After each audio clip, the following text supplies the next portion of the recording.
Hey everyone, welcome back to another episode of Glad with Dad. My name's Harrison. I'm joined with my dad. I'm Alan. In this podcast, we help you build emotional well-being through a new perspective. In today's episode, we're going to be talking about the different ways we allow ourselves to be the victim. Just before we get started, I just wanted to clarify that it's okay to be classify yourself as a victim in terms of circumstances,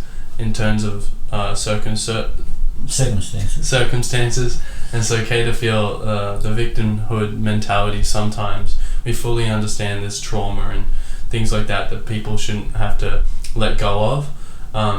But what we're going to be talking about is more of how we put ourselves in, how we victimize ourselves.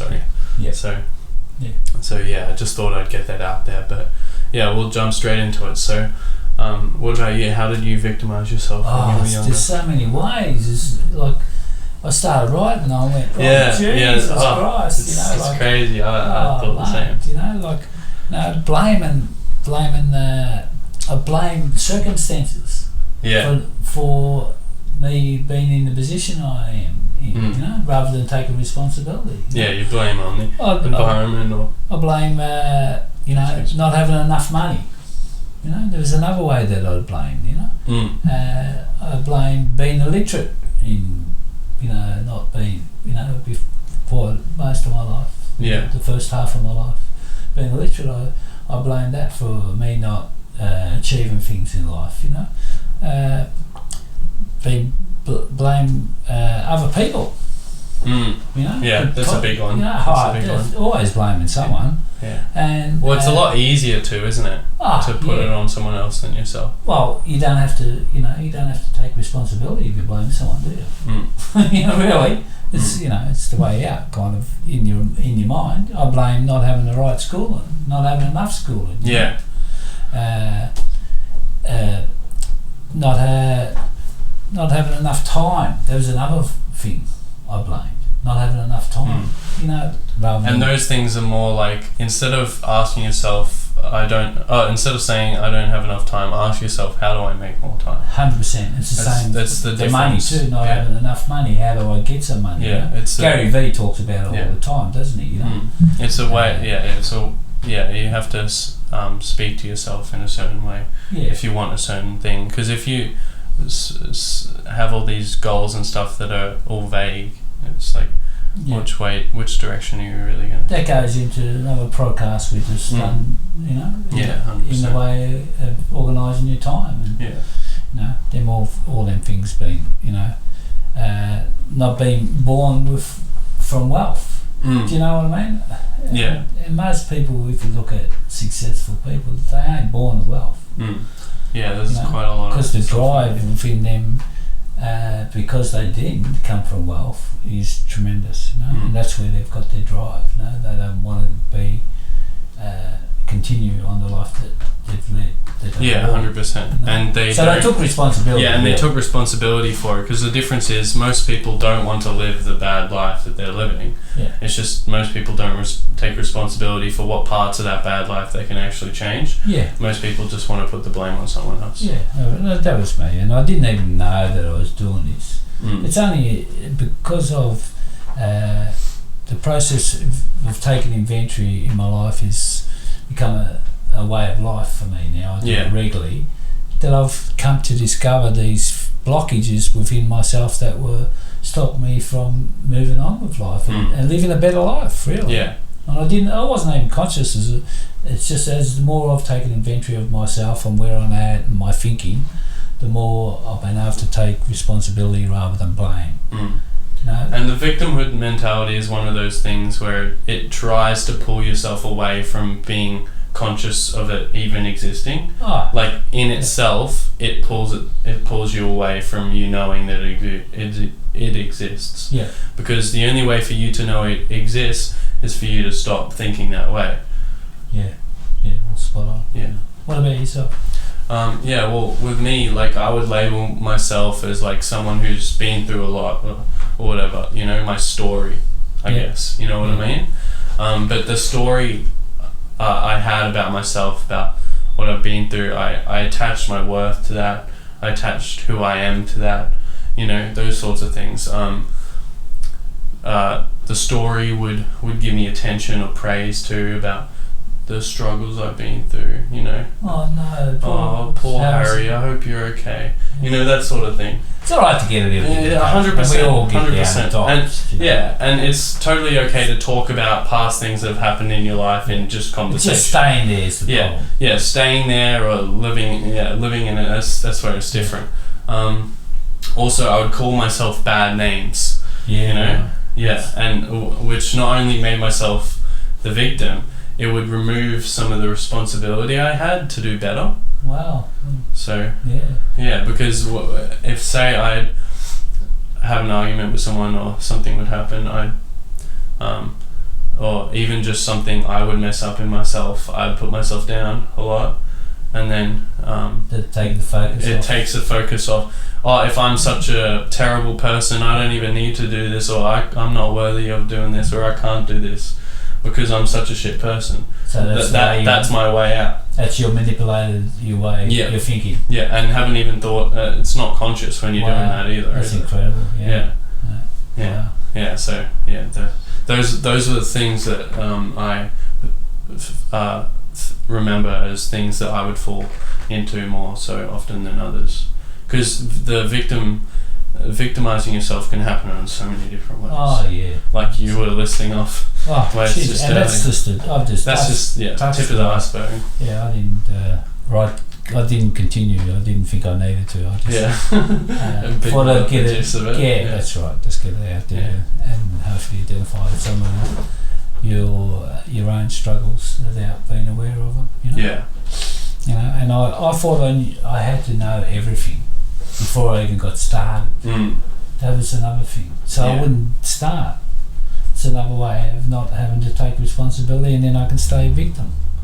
You know, and the poor me's. I was one of them people that walked around as if I was happy, yet with inside me I was so full of self-pity. And, you know, didn't really let people know that because I had a good front. Yeah. You know? You know, my mum would say you've got as much front as Myers, you know? Or Luna Park in Melbourne. Or about other people, you know. And it's just, you know, I had to disguise my vulnerability of, you know, feel who actually likes to hang around with somebody to feel sorry for themselves all the time.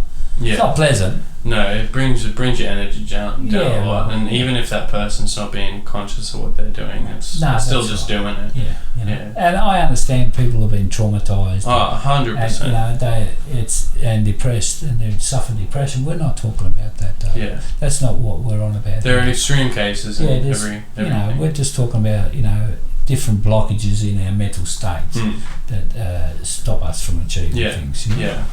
And the victimhood mentality, that's where a lot of excuses come from. Yeah. Really. Yeah. And like I started many things too, you know, and they didn't work out. So it put doubt in my mind of having another go, you know. So I found. What about yourself? What's the struggles? Yeah, well, to be a victim, right? It kind of has like a sort of sick comfort to it, you know. And familiarity. Yeah.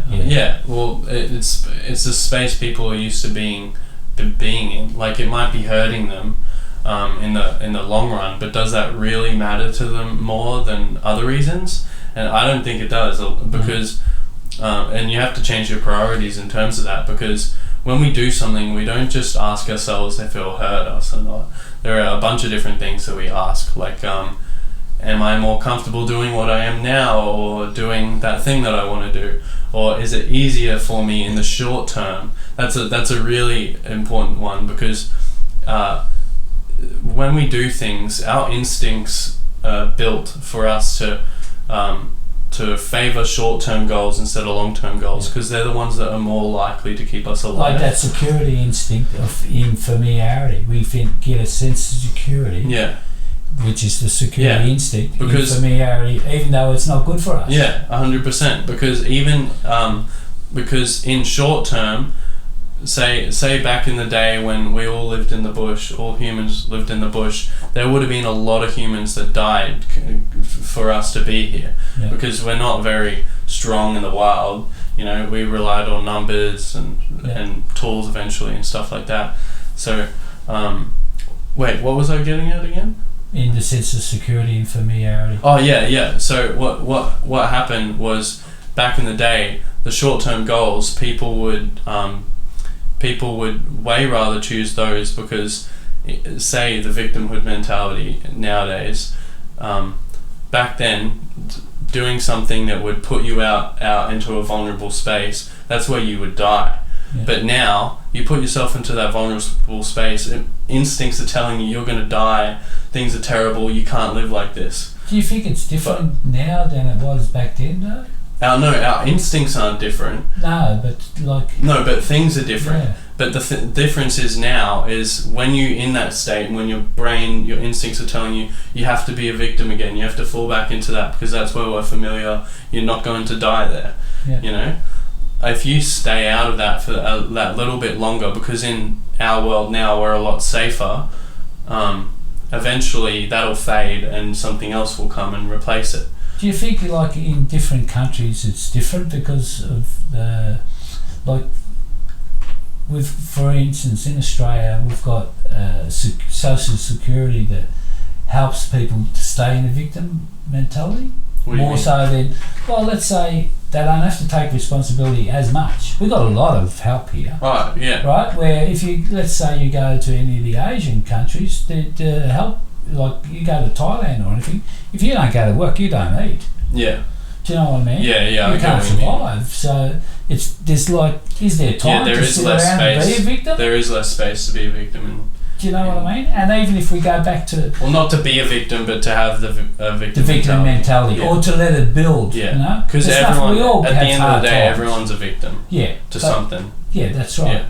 But, you know, like if you go back to old times in the way of, like you said, people living in the bush and all that and surviving, well, they had mentors to help them through them difficult times where they had to face their fears rather than go into a victim mentality and avoid responsibility. Yeah. Where now, because we haven't got that mental... there aren't really elders now. No one to look up to. Things like that. Or not as much, you know? Where the Europeans seem to have it more so than our Western culture, I think. So I don't know, I could be wrong, but that's just the way I see it, you know, and my own experience, you know, in life, really. Yeah, I get what you mean.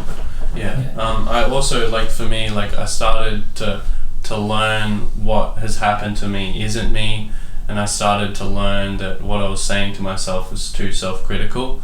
How'd you learn that? How did I learn which... those skills? Well, I started to learn first, what happened to me isn't me. Yeah. That's something that I kind of just came about by doing a lot of research on things about self-development and how and what the ego is and things like that. But for me to stop being as self-critical, I think I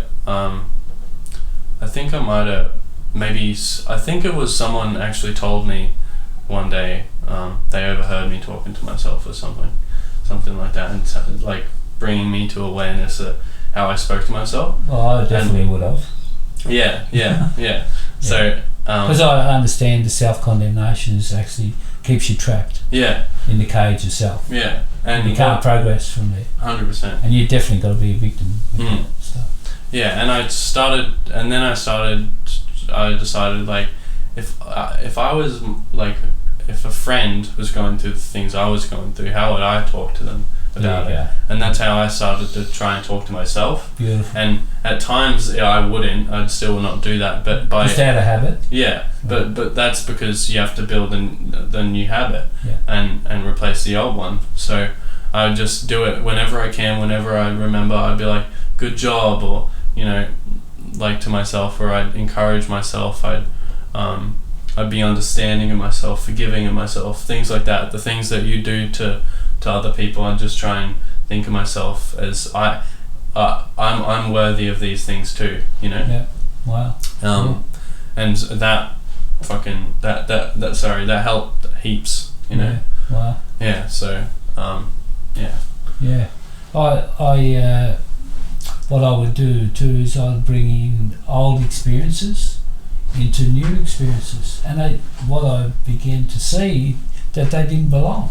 I was bringing old experiences of failure into my new experiences, which your old insecurities from that failure from stopping me from even having a go. Do you know? Yeah. So I had to become more aware, and that's what most of this.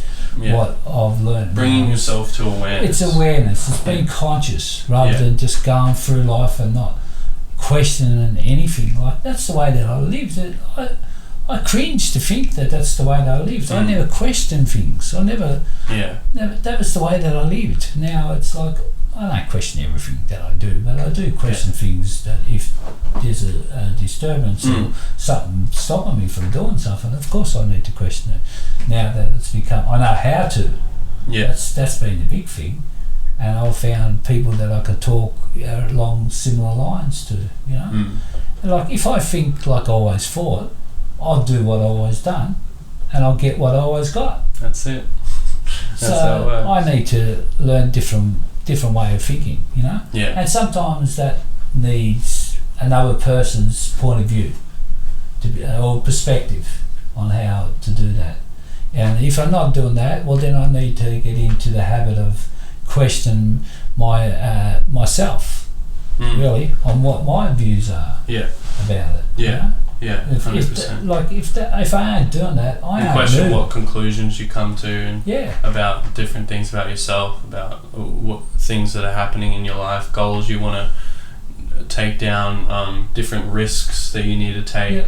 Question it all. 100%. You know, if you want to get somewhere. If you're stuck, you need the habit of questioning. Yeah. If you want something different. But without the condemnation, that's the vital thing. Yeah, you have to be accepting. Because if you bring the self-examination in with the critical voice in there, well then you're not going to go anywhere. You're just more in bully despair. yourself. More in despair, and then you'll be a victim again. Yeah, 100%. And you'll go round and round and round. Yeah, and that's the vicious cycle. Yeah, 100%. You know? And they wonder why people are stuck in it.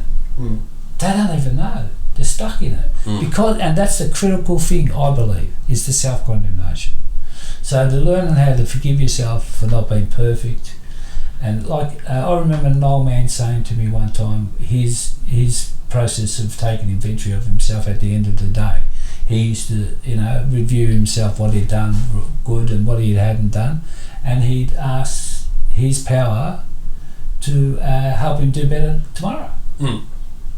And then he was able to sleep well. That was a very simple process. Yeah. You know?